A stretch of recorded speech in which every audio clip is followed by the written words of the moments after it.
I have played every single Gran Turismo game that has ever come out, and I started playing them when I was a really little kid. Have you ever played one? I have never played Gran Turismo. Oh, you're missing out. Are you a fan of the racing genre in general, though? I was a big fan of Need for Speed, Underground 2, I liked Forza, but I've never really been super into racing games, mostly because I feel like you need to have a lot of peripherals for them. That's true. Do you not have peripherals? I'm not going to go out and buy a $100 racing wheel for a game I'm going to play once. That's just not me. Yeah, I totally agree. I've owned 2 or 3 racing wheels over the years. I don't have one right now. I certainly wish I did. I think that's part of what I want to say about Gran Turismo Sport. Hey guys, this is Brax. And this is Moriarty. And I think a racing wheel combined with Gran Turismo Sport's VR would make it really super fun. And I already think that the experience of this is really awesome. When you get into the car and you look around in the headset, the cockpit is beautiful, the seats are beautiful, the steering wheel looks great, and everything's so pretty. And then you actually start racing. And this is where I became disappointed really, really quickly. Everything that's far off on the track looks really blurry. And nothing looks clean and clear until you're already there, like you're right on top of it. So a big part of racing is seeing that turn coming off in the distance. But in VR, it doesn't really justify what that's like in real life or even in non-VR because everything's blurry when it's far off. And that was really disappointing to me. After I played this for a while, I decided to go and do a direct comparison with Drive Club VR because they actually have a free demo on the PlayStation Store that anybody can download. And just for curiosity's sake, I wanted to compare, what do they look like and how are they different. I immediately thought that Drive Club VR, the overall atmosphere, the weather, the lighting, the track was much prettier than what Gran Turismo Sport VR offers. The only thing that GT Sport has better than Drive Club at this point is the actual cockpit. That stuff looks really beautiful. But keep in mind that Drive Club's been out for a while, and GT Sport, they backed up production of this thing just to include the VR segment. And it's not as pretty as the Drive Club.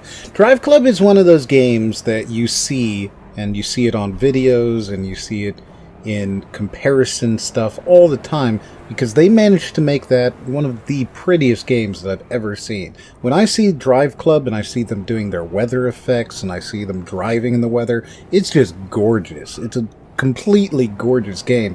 And if it's in VR as well, and it looks better, it sounds like that's the better choice. I would say it is the better choice if you're looking for a VR experience, because keep in mind also that GT Sport VR is just an add-on. This is an arcade mode. You can unlock 15 or 20 different tracks. If you get up to level 20, at that point you will have unlocked all of the tracks that you can play in VR. The only thing you do is race against a really bad AI car. Just one, not even a full pack, not even a full starting grid. And that's it. You just drive around in VR against an AI opponent, and there's no reason to play other than to enjoy the experience. With Drive Club, it's offering more to do. There's something more there. Like when you race in Drive Club, it's a full pack. There's 8 or 10 cars. It's the equivalent of what you would get in a non-VR experience, except it's in VR. With GT Sport, their VR mode is nothing like their non-VR. It's not nearly as impressive to me. And, perhaps when I get to level 15 tracks and stuff, that will change somewhat. Maybe I'll get more challenging AI opponents. I'm sure I will. I'm sure that's the case. It's just the first time you put your headset on and you get into a GT Sport car, you're going to be immediately blown away by the visual appeal of the cockpit. And then once you start racing, you're going to think, oh man, this just isn't quite as beautiful on the track and it's not as fun as I wanted it to be. So is there any progression at all when you're playing in VR? Yes, but here's the kicker. To get that progression, for things to become more difficult in VR, to unlock the other tracks and stuff, guess how you do that? In the non-VR mode? In the non-VR mode. So there is no actual progression in VR? Not that I can tell. Maybe you do get a few experience points for doing races in VR, but it's nothing like the stuff you get from non-VR for doing the challenges, the missions, the license races, racing online. All of that stuff rewards you much more quickly than if you were to depend on progressing through the VR mode, because that's just not a viable option. So if I were going to load up this game and I played exclusively in VR mode, I would unlock basically nothing and I wouldn't actually be playing the game. I would just be playing 1v1 AI races I wouldn't actually be doing the gameplay that this game has in it. That would be your experience for the first couple of hours at least. And if you wanted to do more than that, you're going to have to take the headset off and go do some non-VR stuff and come back. And that's disappointing, I think. That's more than disappointing. That's not a VR game. It's not. It's not a VR game. It's a game with a VR arcade mode added onto it. That's exactly what it is. That sounds atrocious. I would never want to do that. Why would they sell it to me as a VR title if it's not a VR title? And I'm assuming that they are actively promoting the fact that this is VR. They are promoting the fact that it has VR.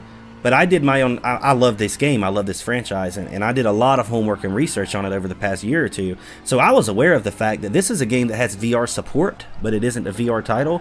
And I was very scared that this is exactly what it was going to be like, and my fears were confirmed within the first 30 to 45 minutes of playing it. So if you weren't the biggest Gran Turismo fan of all time like you are, you might believe that this is a VR game that you can buy for your PSVR and that you would be getting an actual VR experience out of, as opposed to a add-on experience. Yeah, absolutely. Considering the fact that they bundled this game with the PSVR for Black Friday sales, that makes it seem like, okay, here's your new headset and here's a VR game. That's not the case.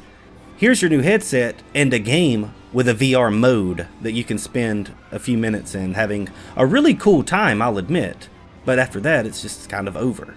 That's very disappointing, especially hearing that Drive Club is a better experience, and this is the one that they decided to bundle with it. But it is a Sony game versus a not first-party game. So I guess I kind of understand it, but how much is this game that I'm paying for that I'm not actually getting VR with? $60, $59.99, just like most AAA PS4 titles off the shelf when they're new. $60. And how much is Drive Club today? Drive Club, on the other hand, is only $19.99. That's a third of the price for, in my opinion, a better game. And it hurts me to say that. It hurts my soul because I love Gran Turismo. And let me make this very clear. I am reviewing Gran Turismo Sport from the VR perspective right now. As a whole, that's a different discussion. I think it is a good game, and I want to make that clear. As a whole, it's a good game. But if you want to talk about VR, I think Drive Club does represent the better experience. And when you consider the fact that it's $20 instead of $60, it makes it really, really difficult. I absolutely can't recommend GT Sport for the VR experience. And I think that's really fair, because while it may be a perfectly good game outside of VR, if they're promoting this, they're bundling it, they're saying, hey, come try out the best thing, and there's a game that came out however long ago that's also a third of the price and is better. I mean, what kind of title doesn't allow you to actually progress through it? It looks like they've already got all the stuff in it. I mean, you can drive the cars on the tracks, but you can't actually play the game. That doesn't make any sense to me. Yeah, that's a problem. The lack of progression in the VR mode, all it does is force you out. It forces you to go play the non-VR stuff. And to bring people in, to make them enjoy the VR mode, it needs to be more complete. There needs to be a progression system there. The only other thing that this game offers in VR is the showroom. And this is exactly how showroom works. You pick a car off of a menu, and then in VR, you can walk up and look at it. And are these cars beautiful? Absolutely, 100%. But this is, 2-3 minutes max that I spent in the showroom before I realized the only thing I can do is turn the lights on and off. And that's it. And you just look at the cars. Like, you walk around in a headset, you look at these cars. I mean, that's neat, I guess. It would be good for a trailer, but as far as something you put in the game as part of your VR package, it's disappointing. That's a free experience for me at best. So if you're buying this for VR only, outside of the non-VR gameplay, if you were to say, I want a VR game, would you buy this? No.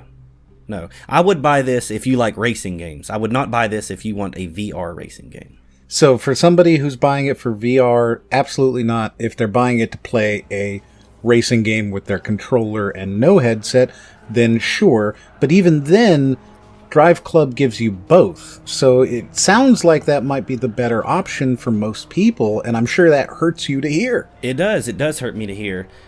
The key thing to consider here is the sport in Gran Turismo Sport, and I feared this was going to be the case, and it is. This is a game that puts a lot of emphasis on making players understand sportsmanship in racing and understanding proper racing etiquette. Long gone are the days in which video games advertise to their players, you can go bash each other up, and the whole process of cutting someone off in the corner and driving them off the road. Things that in real life, if you were a professional driver, would get you in a fist fight. GT Sport doesn't allow that. It's about the online mode. It's all about your racing etiquette level, your experience level, and trying to teach people that if you were to actually want a driving simulator, a real driving simulator like we offer, then you're going to have to follow the rules of proper real life etiquette driving. And it's all about that. That's what this game is preaching. That's what this game is trying to do, is introduce players to the fact that, oh, this is super realistic, because it's more like what it would be like to be a real racer and have to follow all of those rules. It even awards you with an official license that is supposedly makes you licensed by an actual institution, I can't remember the name of it, for passing their driving school on this game. And it's something you can use in real life in some weird way. But that's what they focused on in this development, and because of that, VR was left behind. The director of this game, or the developer, he came out and said that he is very disappointed with where VR is now, because he brought up the fact that in the 60s they already had, very early forms of these immersive technologies in terms of 3D and all that stuff. And he was very saddened by the finished result of Gran Turismo Sport's VR mode. And I think that stands to show that it isn't just me that feels that way. This is a man that has a very large part in this game, that loves it and has more passion for it than I do probably, that agrees that the VR mode is underwhelming and disappointing. All of that really sounds good. The driving on the roads and learning how to be a real driver and getting a license, but I think it really comes down to the fact that you can't do that in VR. Yeah, that none of that stuff is really that prevalent in VR. The VR is just standalone arcade mode. It's not even that it's not prevalent, it's actually not there. You cannot play any of those except for the arcade mode. You can't do any of them. So for me, yeah, that sounds really great, but this is a $5 VR arcade game, and they're bundling it into a $60 title, and they're promoting it as a VR title, and I think that is wrong. I also can't recommend GT Sport VR for that reason. I think that sums it up really well. It should not have been marketed as heavily as it was as a VR experience, because it's simply just a standalone mode that isn't representative of what the rest of the game offers with non-VR, which is actually a much better experience. Well guys, that is Gran Turismo Sport VR. If you enjoyed this video, be sure to watch another one of those videos in your face right now. This has been Brax. And this is Moriarty. And we'll see you guys on the next one.